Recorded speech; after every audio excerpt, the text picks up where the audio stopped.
I had always thought my relationship with my sister Sophia was fairly decent despite our occasional disagreements.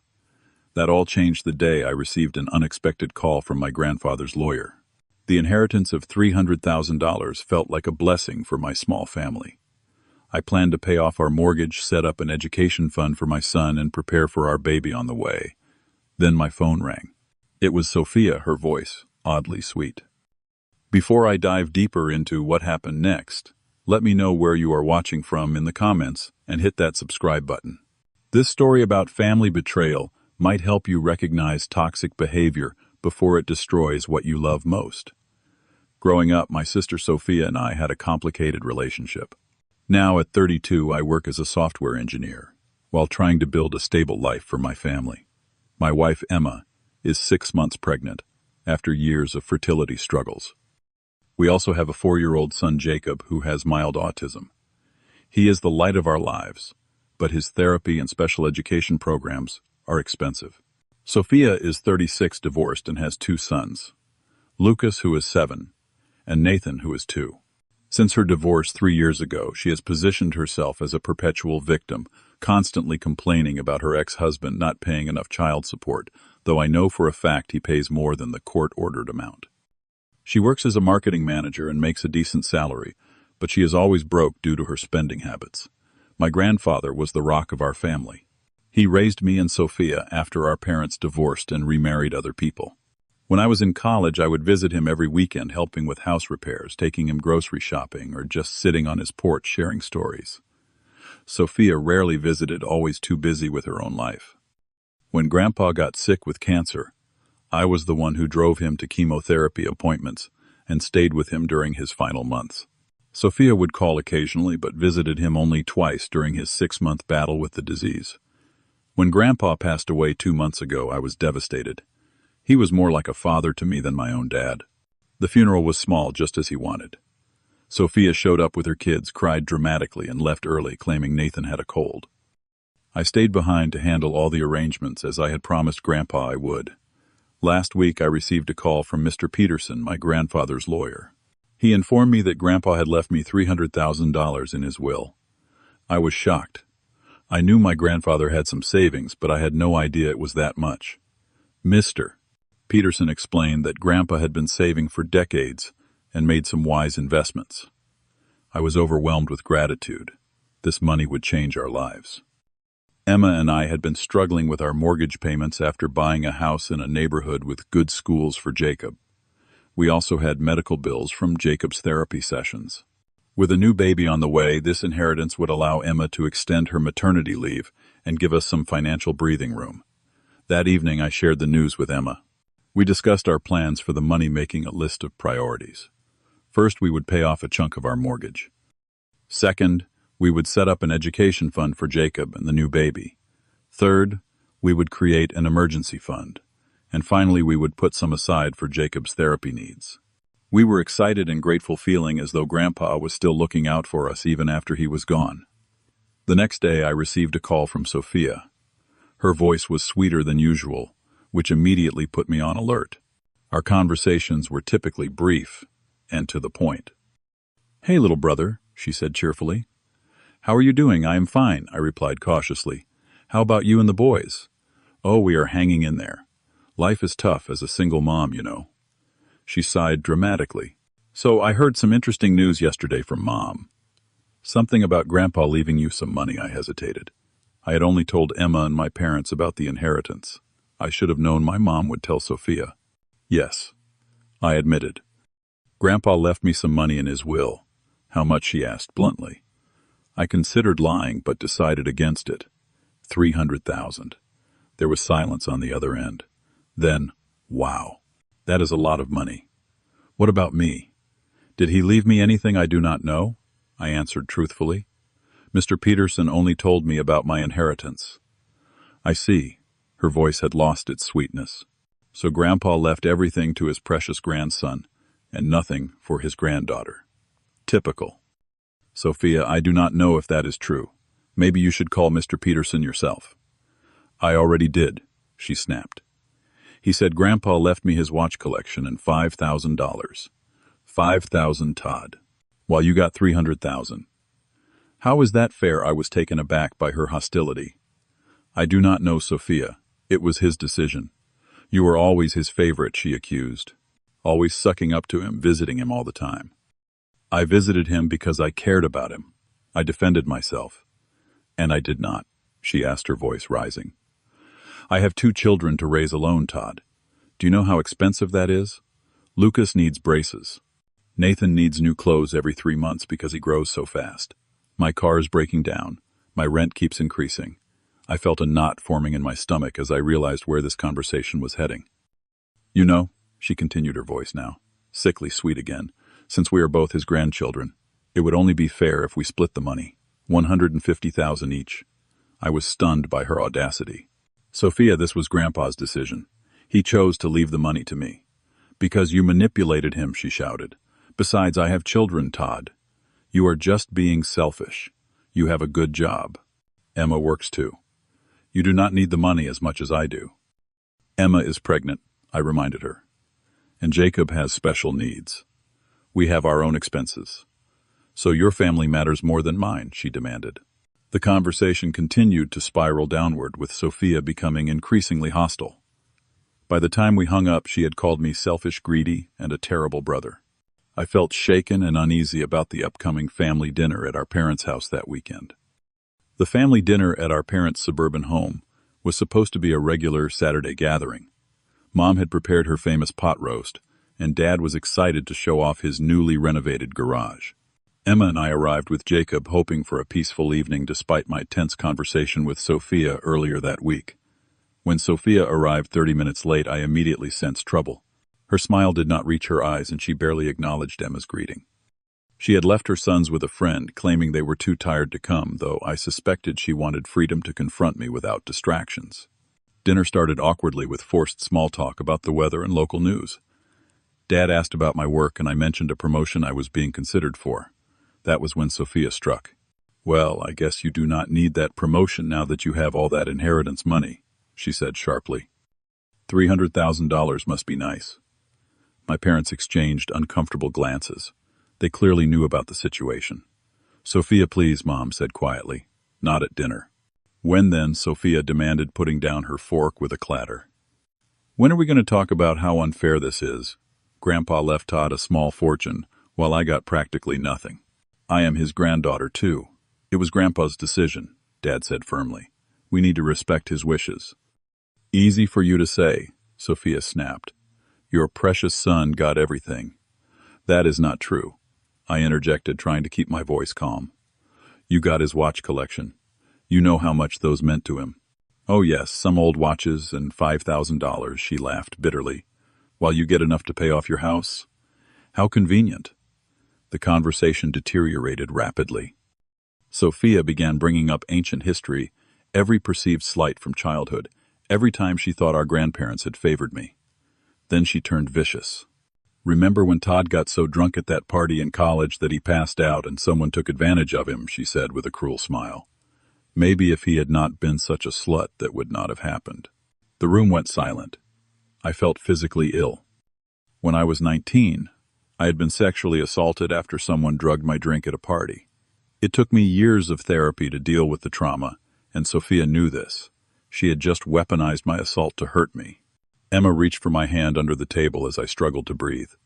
My parents looked horrified. Sophia, Mom gasped. How could you say such a thing? But Sophia was not finished. She turned to Emma next. And you. You are only with him for his money anyway. First you trap him with that retard son of yours, and now another baby Jacob, who had been quietly playing with toys in the corner, looked up at the commotion. At 4, he did not understand the words, but he could feel the tension. I stood up so quickly my chair fell backward. That is enough. Do not ever speak about my son that way again. Todd, sit down. Dad urged, looking panicked. Sophia, apologize to your brother right now. Instead of apologizing, Sophia burst into tears. You are all against me. Nobody understands how hard my life is. I am a single mother struggling to make ends meet, and now my brother is hoarding money that should be shared. Then came the bombshell. Nathan needs heart surgery, she sobbed. He has a congenital defect that requires surgery soon. That is why I need the money. But I guess Todd does not care if his nephew dies, I was stunned. What? When was Nathan diagnosed? Why did you not tell us? The doctor found it during his last checkup, she sniffled. The surgery costs over $50,000, even with insurance. But I guess your mortgage is more important than Nathan's life. I felt terrible. If Nathan truly needed surgery, of course I would help. Sophia, if Nathan needs medical care, I will help pay for it. Just show me the medical records and bills, and I will take care of it. I do not want your charity, she shouted. I want what is rightfully mine, half of Grandpa's money. I should be the one managing it, not you. Her reaction seemed odd. If her son genuinely needed surgery, why would she refuse direct financial help? Something did not add up. If it is about Nathan's health, why does it matter who manages the money, I asked. I am happy to pay the hospital directly. Because I need to handle it my way, she insisted, becoming more agitated. That was when I remembered something important. Last year, when Sophia went on a weekend trip, she had made me Nathan's emergency contact and authorized me to access his medical information if needed. She had never revoked that authorization. I want to help Nathan, I said carefully, but I need to understand exactly what he needs. Can I call Dr. Wilson tomorrow to discuss the treatment plan? Sophia's face paled. No, that is not necessary. I will handle it. I insist, I said firmly.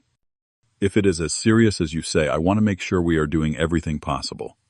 The next morning, I called Dr. Wilson's office. After verifying my authorization to discuss Nathan's health, I asked about the heart condition. Heart condition, Dr. Wilson sounded confused. Nathan does not have any heart issues.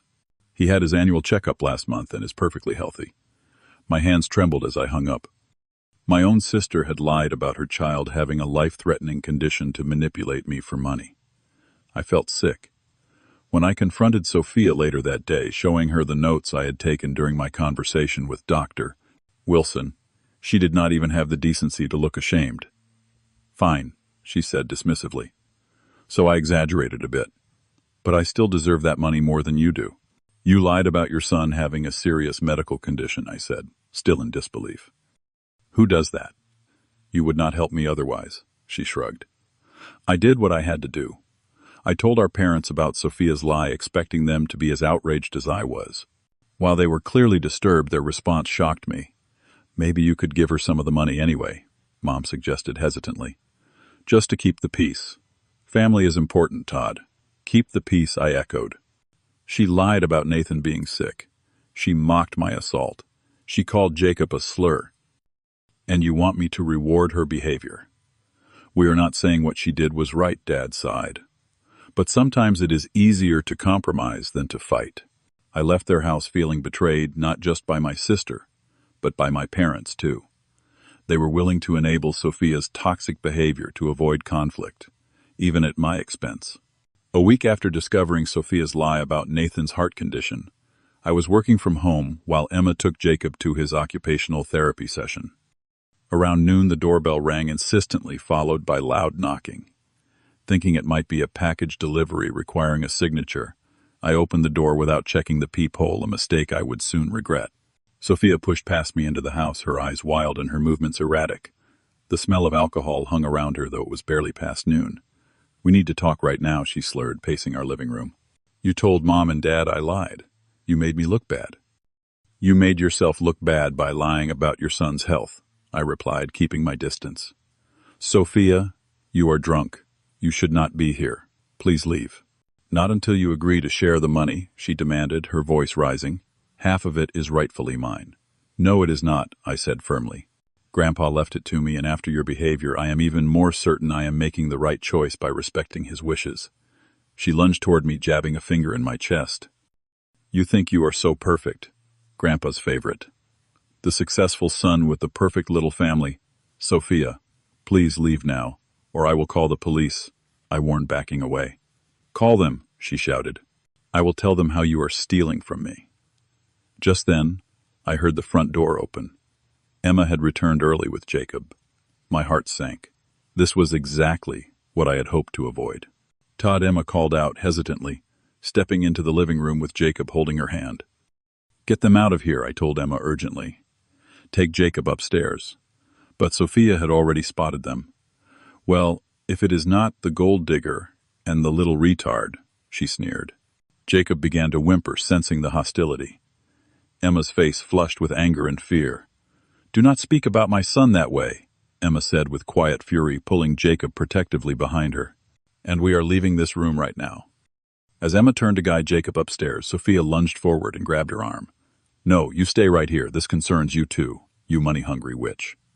I moved quickly to separate them, placing myself between Sophia and Emma. "Do not touch my wife. She is pregnant, for God's sake." Something dangerous flashed in Sophia's eyes. With shocking force, she shoved Emma hard, sending her stumbling backward into the wall. Jacob began crying in earnest now. "Stop it," I shouted, reaching for Emma to make sure she was okay. "Are you insane? She is 6 months pregnant." Emma clutched her stomach, her face pale with shock. "I am okay," she whispered, though she looked anything but. "Just get her out of here." Enraged, I turned to Sophia. "Get out now. You have gone too far." Instead of leaving, Sophia attacked me, her nails raking across my face, drawing blood. I grabbed her wrists to defend myself, careful not to hurt her despite her assault. "You ruined everything," she screamed, struggling against my grip. "I hope that baby dies inside her. Why do you not just kill yourself and save everyone the trouble?" Jacob's terrified wailing filled the room, as Emma tried to comfort him while still in shock herself. I managed to push Sophia toward the door while pulling out my phone. "I am calling 911 right now," I told her, my voice shaking with adrenaline. Something in my tone must have finally reached her. She yanked her arms free and backed toward the door. "This is not over," she threatened. "You will regret this." As soon as she stormed out, I locked the door and called 911 to report the assault. Then I called my friend Patrick, who I had known since college, and who now worked as an attorney. Patrick arrived before the police, taking in my scratched face and Emma's shaken appearance with growing anger. "This has gone way too far," he said, immediately taking charge of the situation. "Emma, you need to get checked out at the hospital to make sure the baby is okay. Todd, we need to document those injuries and file for a restraining order immediately." When the police arrived, we gave our statements. The officers were concerned about Emma's condition and called an ambulance despite her protests that she could drive to the hospital. They took photos of my injuries and the disrupted state of our home. At the hospital, we were relieved to learn that the baby was unharmed, though the doctor ordered Emma to rest and avoid stress, a tall order under the circumstances. Patrick stayed with us through it all, helping us navigate the police report and beginning the process for an emergency restraining order. "I will handle all the legal aspects," he assured us. "You two focus on recovery and keeping Jacob calm." That evening, after getting Emma and Jacob settled, I received an unexpected visitor. My Uncle Frank, my father's younger brother, knocked on our door. Frank had always been a straight shooter, a contrast to my father's conflict avoidance. He had been living overseas for work for several years, which is why he had not been at Grandpa's funeral. "Your dad called me," he explained, giving me a bear hug after I let him in. "He finally told me everything that has been happening." I caught the first flight I could. I nearly broke down at this unexpected support. Frank had always been more like a father to me than my own dad, teaching me to fix cars, taking me camping, showing up to my school events when Dad was too busy with his new family. Frank listened without interruption, as I recounted everything, his face darkening with each new detail of Sophia's behavior. Unlike my parents, he did not suggest compromise or keeping the peace. "This stops now," he said with quiet determination. "No more enabling her. No more excuses. Your parents have been letting this go on too long, and it ends today." Frank's presence was like a fortress around our vulnerable family. Between him and Patrick, I finally felt like we had the support we needed to stand up against Sophia's toxic behavior. "We need a plan," Frank said firmly, "and I have got one." With Patrick's legal expertise and Frank's unwavering support, we developed a comprehensive strategy to protect ourselves and establish firm boundaries with Sophia and even my parents, who had consistently enabled her behavior. Patrick worked quickly to secure the restraining order, using the police report and hospital records as evidence. Within days, Sophia was legally prohibited from coming within 500 feet of me, Emma, or Jacob. She was also barred from contacting us directly, a much-needed respite from her harassing calls and messages. Meanwhile, Frank took on the task of confronting my parents. He invited them to his hotel room for what they thought would be a casual dinner but turned into an intervention of sorts. "You have been failing Todd for years," Frank told them bluntly. "Your fear of confronting Sophia has allowed her behavior to escalate to the point of physical assault against a pregnant woman and a special needs child." My father tried to defend their position. "We just want everyone to get along. Family should stick together." "This is not about getting along," Frank countered. "This is about protecting innocent people from abuse." What kind of family values allow a woman to attack her pregnant sister-in-law and wish death on an unborn child? My mother broke down in tears, admitting that they had been walking on eggshells around Sophia for years. "She has always had such a temper. We were afraid of pushing her away completely, and in the process, you have pushed Todd away," Frank pointed out. "He needed your support, and you chose to appease his abuser instead." Their conversation lasted for hours, with Frank refusing to let them minimize Sophia's actions or make excuses. By the end, my parents agreed to attend family therapy and promised to support the restraining order, even if it meant they would have to see Sophia separately from us. Patrick also helped me draft a cease and desist letter regarding the inheritance claims. He advised me to document every interaction with Sophia, including her false claims about Nathan's health condition. "If she continues to harass you or makes false statements to others about the inheritance, we can pursue legal action for defamation," Patrick explained. "The fact that she lied about Nathan's medical condition is particularly damning." As these protective measures were being put in place, Sophia's life began to unravel in ways we had not anticipated. One of her coworkers had witnessed her shouting at me on the phone during work hours, ranting about stealing her inheritance and using vile language. Concerned, the coworker had reported the incident to their manager. When Sophia missed 2 days of work after her drunken assault at our home, her manager requested a meeting. Already on thin ice for previous unprofessional behavior, Sophia lost her temper again, claiming she was being persecuted just like her brother was persecuting her. She was placed on probation and referred to the company's employee assistance program for anger management. News of her behavior spread quickly through her social circle. The final blow came when another mother from Lucas's school overheard Sophia telling someone that Nathan had a heart condition requiring surgery, the very lie she had invented to try to get my inheritance. This mother, whose own child had actually undergone heart surgery, confronted Sophia publicly about using such a serious condition as a manipulation tactic. The fallout was swift. Sophia was removed from the PTA committee she had chaired. Invitations to social gatherings dried up. Her closest friend, who had stood by her through her divorce, finally distanced herself after learning about the assault on Emma. 2 weeks after the incident at our house, Frank orchestrated a family meeting with legal representation present. My parents, Patrick, Frank, and I gathered at Patrick's office. Sophia was allowed to attend with her own attorney, a nervous-looking young man who seemed overwhelmed by the situation. Patrick presented a comprehensive overview of Sophia's actions, including the false medical claims, the assault, and the ongoing harassment. He laid out the legal consequences she was already facing, and the additional charges we could pursue if her behavior continued. Sophia's initial bravado crumbled as the evidence mounted. When confronted with Dr. Wilson's statement contradicting her claims about Nathan's heart condition, she attempted to claim it was a misunderstanding. When shown the photos of my scratched face and the bruise on Emma's arm, she tried to minimize the assault. "I was upset," she said defensively. "Anyone would be upset about being cut out of an inheritance." "You were not cut out," Frank pointed out. "You received what Grandpa chose to give you. The rest was his to allocate as he saw fit." My father, who had been silent until then, finally spoke up. "Sophia, we have enabled your behavior for too long. What you did to your brother and his family is inexcusable. You need professional help." Sophia's face contorted with rage. "So you are all against me now? Fine. I do not need any of you." She stormed out, leaving her bewildered attorney behind. It was the last direct interaction I would have with my sister for many months. In the aftermath of that meeting, several significant developments occurred. The court ordered Sophia to attend anger management classes as a condition of the restraining order. My parents, true to their word, began family therapy and gradually learned to establish healthier boundaries with Sophia. 3 months later, Emma gave birth to our daughter Lily. The delivery was smooth, and both mother and baby were perfectly healthy, despite the stress of the previous months.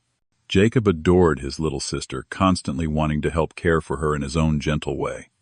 Frank relocated back to the States, taking a job just 30 minutes from our home. He became a regular fixture in our lives, the kind of supportive male role model I had always hoped my father would be. Patrick and his wife also became closer friends, our families often spending weekends together. As for the inheritance, I honored my grandfather's wishes. I paid down our mortgage, established education funds for Jacob and Lily, and set aside money for Jacob's ongoing therapy needs. I also donated $10,000 to a foundation supporting survivors of sexual assault, turning the pain of Sophia's cruel comments into something positive. The most significant change, however, was internal. I learned to establish and maintain firm boundaries, not just with Sophia, but with anyone who did not respect my family's well-being. I no longer felt guilty for protecting what mattered most to me. 6 months after Lily's birth, I received a letter from Sophia. It was not an apology, but a notification that she had completed her court-ordered anger management program and was seeing a therapist regularly. She expressed a desire to move forward and asked if we could consider modifying the restraining order to allow supervised visits with her nephews.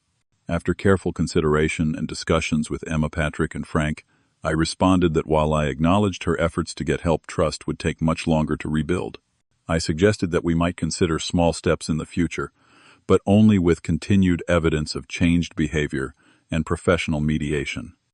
Sometimes the hardest lesson to learn is that blood relation does not entitle someone to a place in your life. Real family is built on respect, support, and love, not obligation or shared DNA. The people who stood by me in my darkest moments, who protected my wife and children when they were vulnerable, who helped me find my voice when others tried to silence it, those are my true family. Have you ever had to create boundaries with family members who crossed the line? Let me know in the comments below. Do not forget to like and subscribe if this story resonated with you, and share it with someone who might need to hear that it is okay to protect themselves from toxic family members. Thank you for listening to my story. And remember, sometimes the family we choose is more valuable than the family we are born into.